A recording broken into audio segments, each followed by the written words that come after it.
ano 2015, unha promesa de natación fuxe para non enfrontarse as armas que reinan na súa terra, sair daquela merda ou morrer de fame, así de simple, arriscando a vida.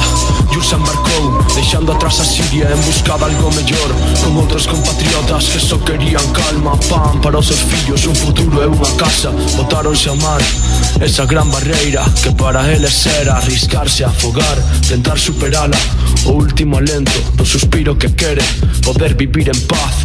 Todos contemplaban esperanza entre a néboa, metidos nun bote, Viana máis cerca, pero a can flaco todos son pulgas e o motor do barco deixounos tirados, todo se derrumba. Que facer cando as opcións son nulas? Canto é o prezo dunha persoa que non quere afastarse da bruma? Por qué?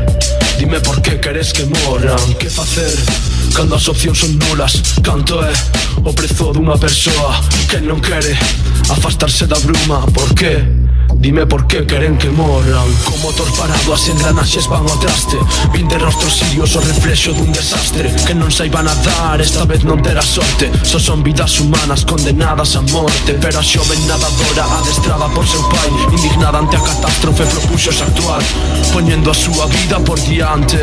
Enfrontouse ao marexeo ata que a Lesbos chegaren, coa axuda da súa irmá e un par de tripulantes impulsaron o barco ata pisar terra firme. Mais de 3 horas de frío e cansazo mutuo non foron impedimento para frear o seu ímpetu. Con esforzo e corazón todo se consigue, a empatía e o amor é o que sobrevive. E a xoven heroína armada de valor, coas súas propias mans salvou os 20. Que facer cando as opcións son nulas? Canto é o prezo dunha persoa que non quere afastarse da bruma? Por qué?